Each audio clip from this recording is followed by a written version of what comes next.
seja convosco.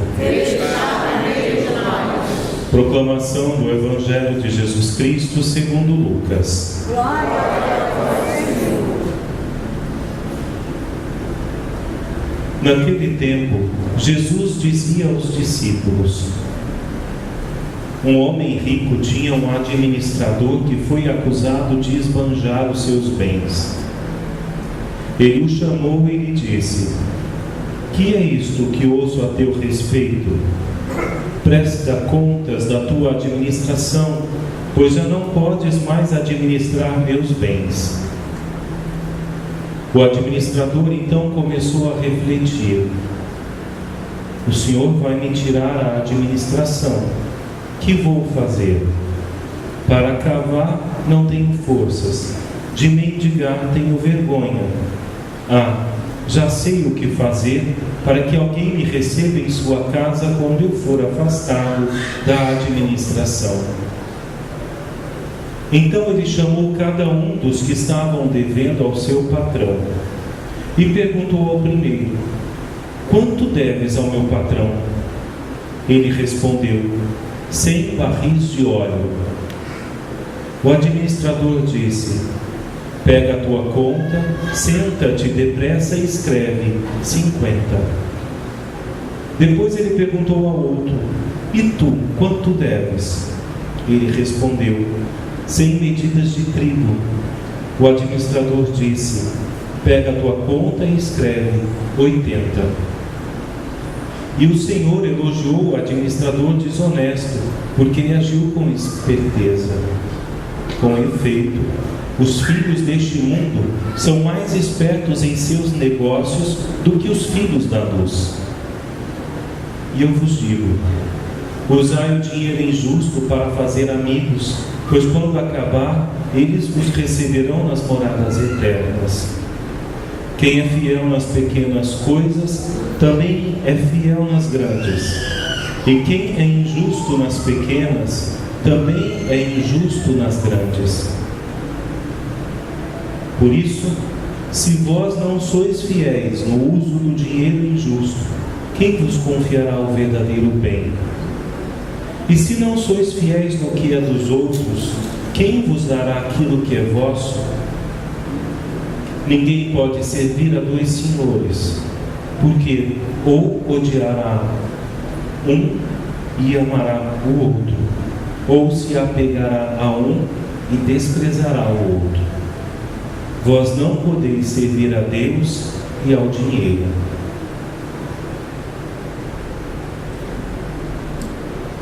Palavra da salvação. Glória a vós, Senhor.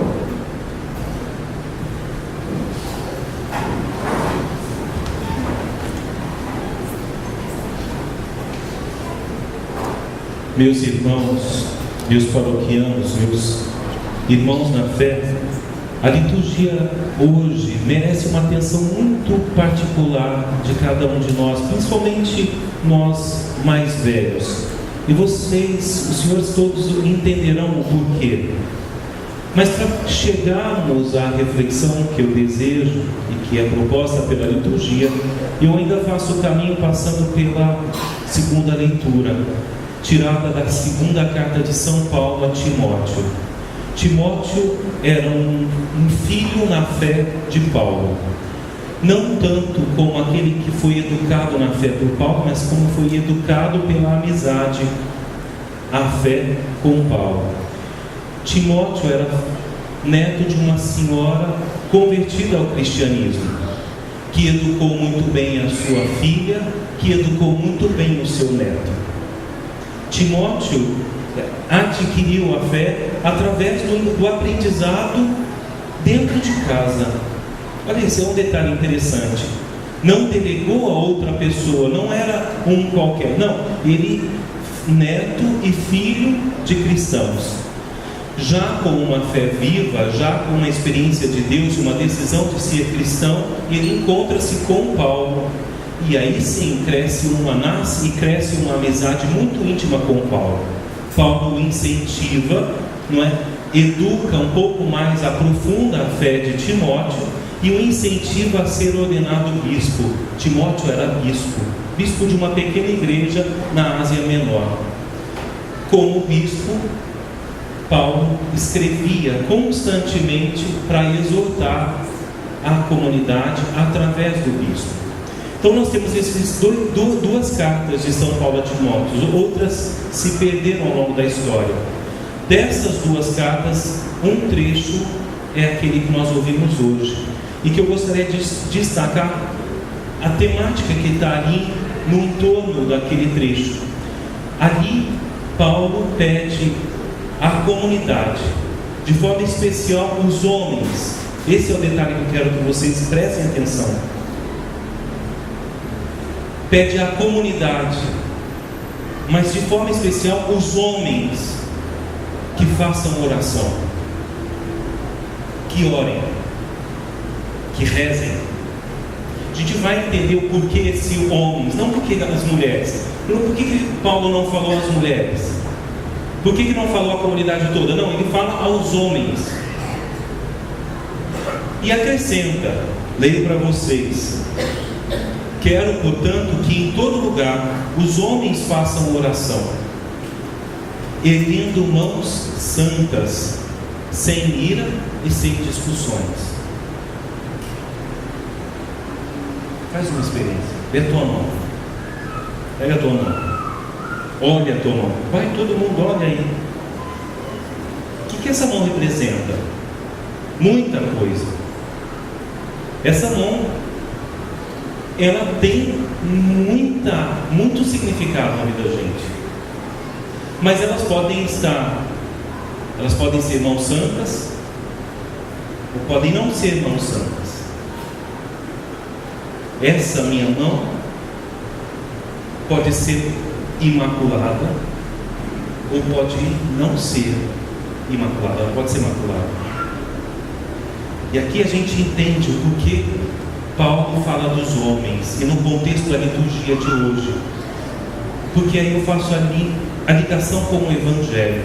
O último versículo do Evangelho, Jesus, depois de explicar uma relação aí entre parábolas, na parábola, a relação do homem com o dinheiro, ele contrapõe os dois mundos, o mundo do dinheiro ao mundo de Deus.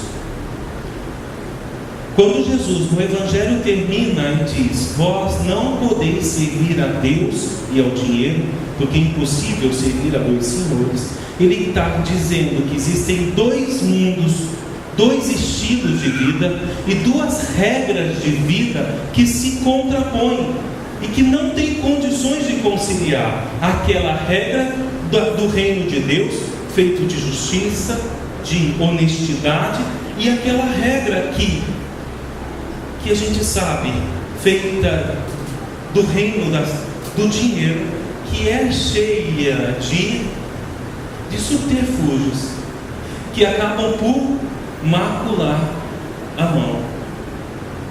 Os homens, diferente de hoje, graças a Deus as mulheres estão muito a par e pare com os homens nos trabalhos, nas frentes de trabalho, graças a Deus estão aí. Mas na época antiga, quem era o homem, quem era o comerciante eram os homens de negócios, eram os homens de afar, eram os homens que faziam o comércio, o mercado, eram eles que iam à frente, e eram eles que precisavam. Aí São Paulo diz: rezem, homens, e ergam mãos santas, porque as suas mãos, já que negociam, podem também se deixar sujar. E uma oração que é elevada a Deus, mas com as mãos sujas, não é agradável. Não tem como orar a Deus, não tem como servir a Deus, e ao mesmo tempo, depois, eu começar a encontrar com as minhas mãos subterfúgios para burlar uma série de regras, como nós ouvimos na primeira leitura. E na primeira leitura nós temos o profeta Amós, um jovem agricultor, analfabeto, trabalhava a terra, mas que Deus chamou a profecia. E nessa profecia, ele, como profeta, denuncia as práticas ilícitas dos comerciantes de feira.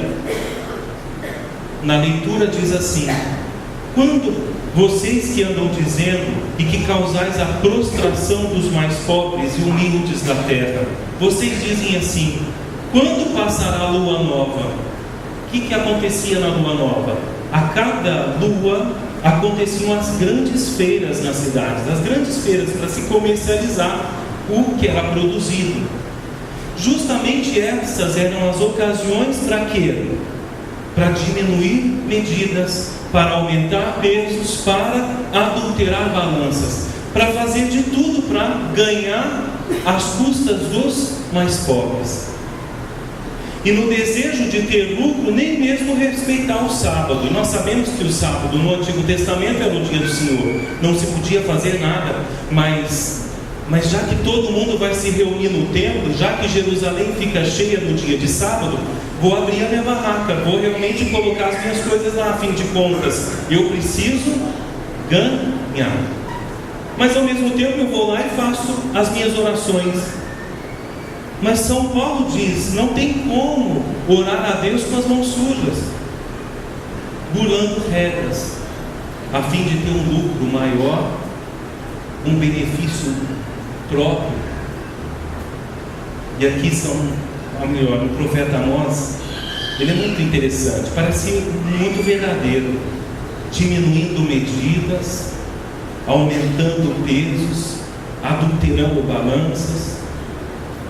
A gente vai no poço, aí enche o tanque, e de repente quando a gente percebe, o tanque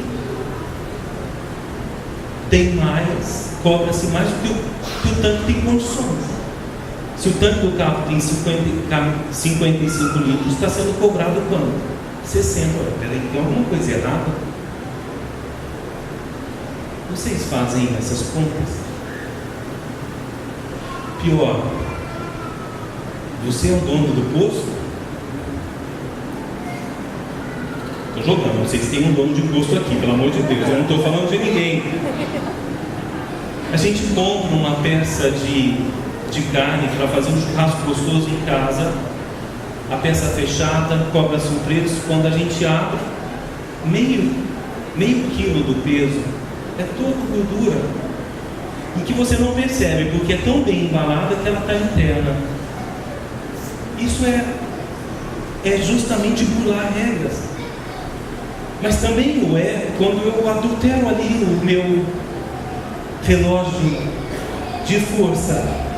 Mas a companhia de força já rouba, então mas os grandes roubam também. Mas justamente não deveria ser assim. Jesus no Evangelho diz: os filhos das trevas são mais espertos que os filhos da luz. É verdade, mas vocês não são filhos das trevas, vocês são filhos da luz. Então de vez em quando a gente infelizmente vai levar umas rasteiras, infelizmente. Mas eu prefiro levar essas rasteiras e ficar às vezes para trás e ser chamado de bobo, do que me gabar de ser o melhor, que burla regras e consegue ter uma conta tranquila, mas a consciência não vai estar. E a oração pode até ser bonita, mas as mãos estão sujas.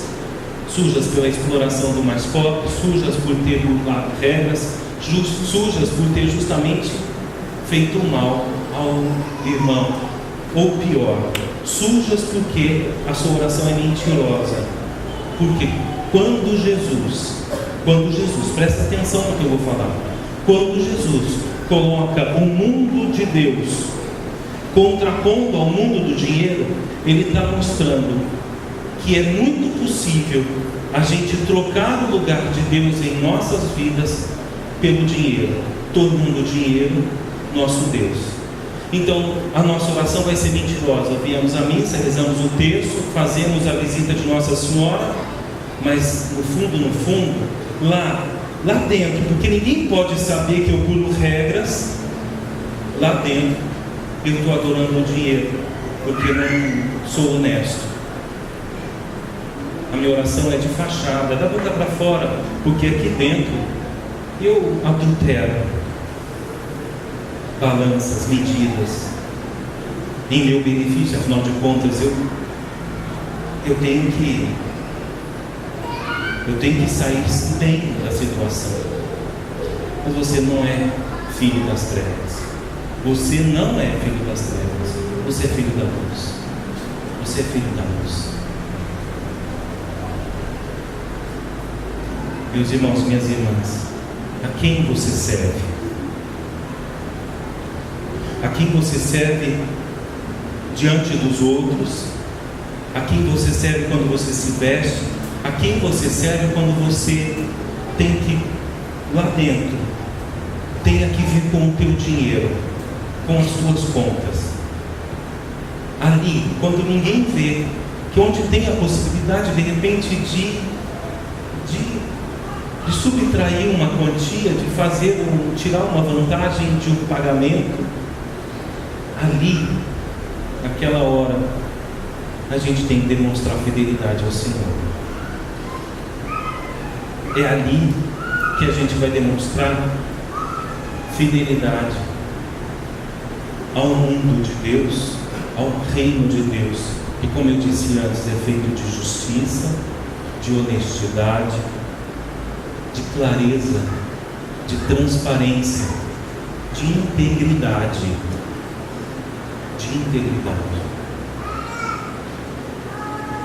A quem você serve? É bem verdade que o dinheiro, e já vou encerrando, é bem verdade que o dinheiro em nossa sociedade, essa que a gente vive capitalista, ele é necessário, mas ele não é essencial, não é a essência da minha vida. Eu não posso abrir mão dos meus valores para ganhar mais. Tem gente que se expõe 6 meses da sua vida para ganhar um dinheirão. Vale a pena?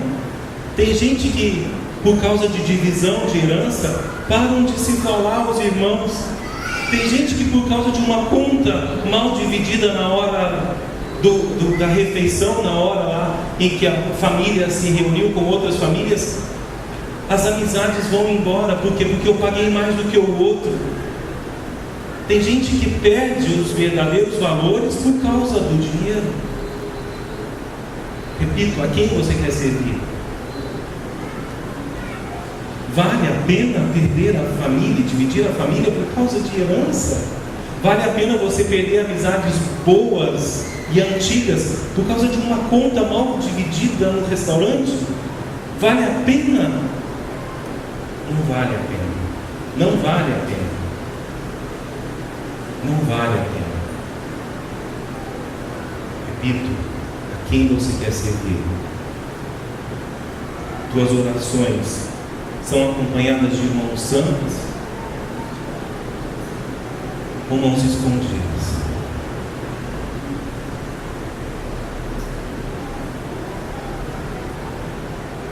A liturgia de hoje nos chama a conversão. E que a graça de Deus nos ilumine nas nossas contas, no nosso trato com o nosso dinheiro. Creio em Deus Pai, Todo-Poderoso, Criador do céu e da terra, e em Jesus Cristo, seu único Filho, nosso Senhor,